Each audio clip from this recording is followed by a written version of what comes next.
Welcome back. Today, we're diving deep into the hidden ways anxiety can sabotage even the strongest relationships.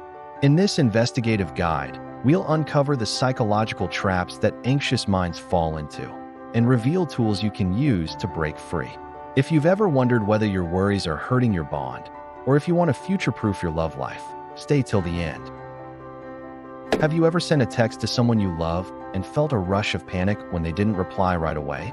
That moment is more than just impatience. It's the anxious mind setting off silent alarms. Imagine a brain, hardwired for threat detection, twisting a few quiet moments into evidence of disaster.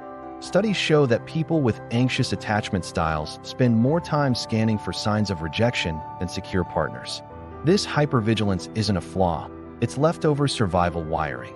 But in relationships, it can turn a tiny silent gap into a deafening thunderstorm of worry. The mind starts scripting scenarios. Are they leaving? Did I say something wrong? Why am I so easy to ignore? This is where love's silent saboteur first strikes. But what if you knew how this inner mechanism operated? Could you catch the anxiety before it takes over? Stay tuned as we explore how. Why do small moments, like waiting for a reply, feel so huge? It comes down to our brain's negativity bias. Harvard researchers have discovered that our minds latch onto negative possibilities 5 times harder than positive reassurances. It's an ancient survival skill meant to keep us safe from real threats. But in modern relationships, it turns molehills into mountains. Every unreturned text, a possible breakup.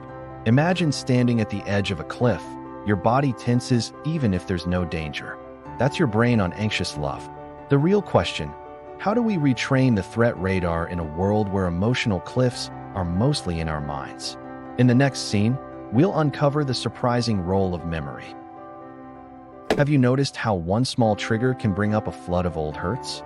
That's because our brains are file clerks for pain, keeping detailed records even we've forgotten.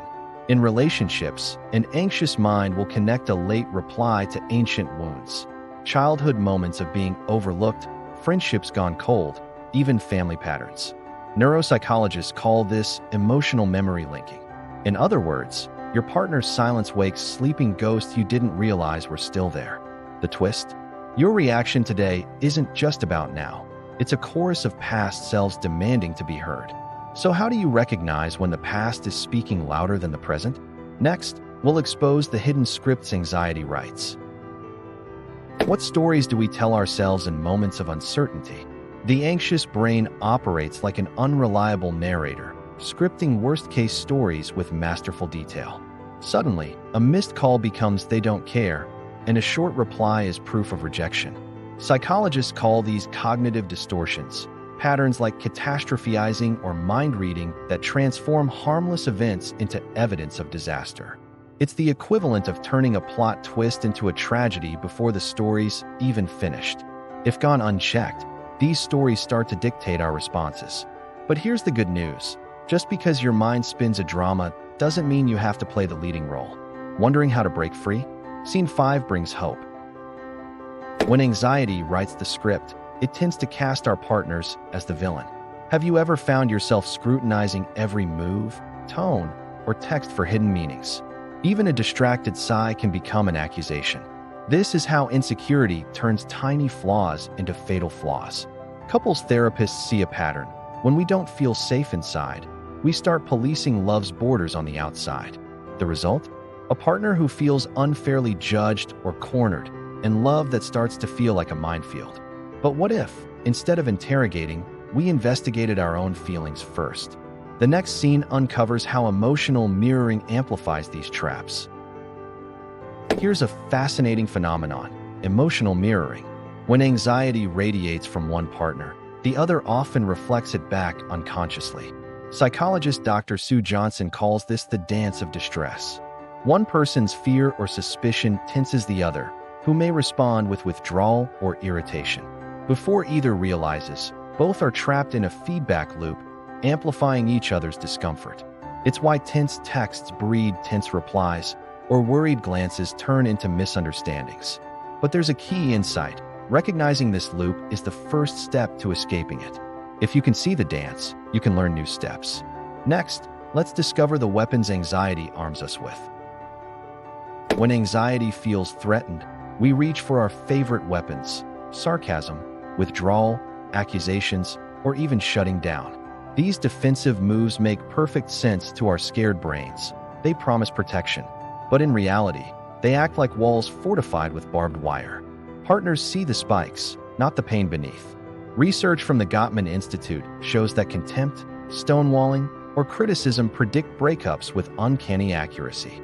The problem isn't just the pain, it's how we hide it. The trick for lasting love isn't having zero anxiety. It's dropping our shields so our partner can see the real, vulnerable us. But first, we need to recognize what we arm ourselves with. Scene 8 reveals the hidden cost of these defenses. What's the real price of these weapons? It's emotional exile, both for us and our partners. Each sarcastic jab or cold shoulder pushes connection further away, creating a wasteland where love suffocates. Research shows that repeated use of defensive tactics erodes trust far faster than open conflict. It's like water wearing down stone. Eventually, even the strongest relationships succumb. But here's the surprising upside. Awareness is the antidote.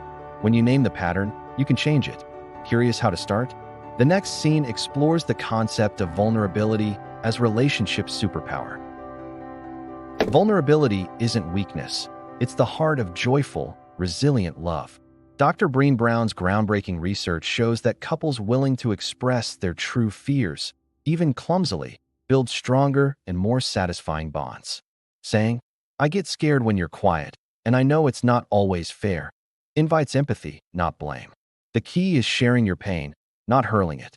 Imagine an argument turning into a moment of closeness, simply because someone dared to reveal what's underneath the armor. But being vulnerable takes practice and courage. Ready for the first steps toward reclaiming trust?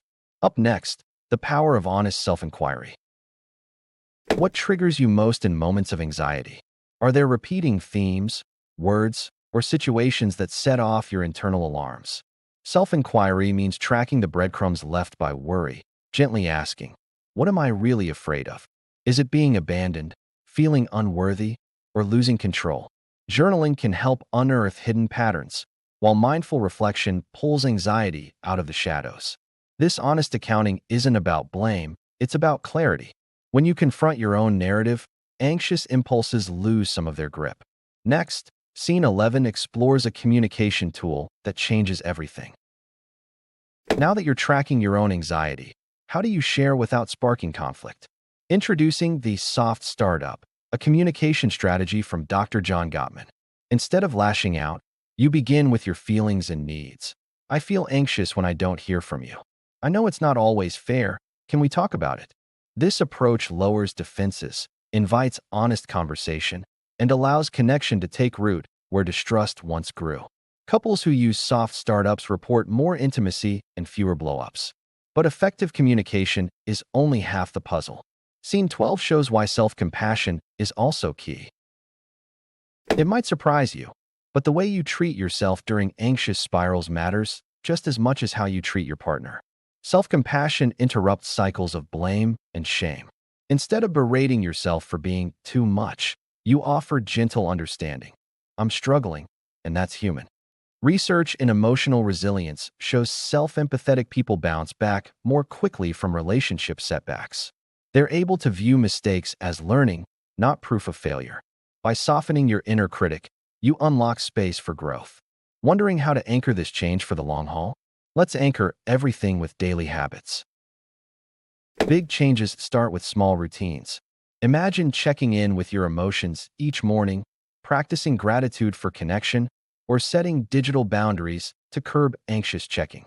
Even 5 mindful breaths before you react can give anxious thoughts less power. Couples who build mini rituals, like a morning hug or nightly gratitude, report feeling safer and more connected. These habits aren't flashy, but over time, they transform the emotional climate. The final secret? Healing is a journey, not a finish line. Scene 14 brings it all together for the road ahead. Every relationship faces storms, especially when anxiety is in the mix. But what separates thriving couples from those who break apart is not the absence of fear, but but the willingness to face it together. Embracing your anxious mind is the opposite of defeat. It's choosing courage over comfort every day. By understanding your triggers, lowering your weapons, and nurturing safety, you can transform anxiety from a saboteur into an ally for deeper connection. And if today's journey opened your eyes, remember, growth is possible for anyone willing to do the work. Thanks for joining us on this path. Your love story is still being written. If you've recognized yourself or your partner in any of these stories, remember, healing is possible and you are not alone. Let us know in the comments how anxiety has shown up in your own relationships, or what strategies have helped you find peace. Don't forget to subscribe for more honest, soul-nourishing relationship deep dives, and thanks for joining this journey with us.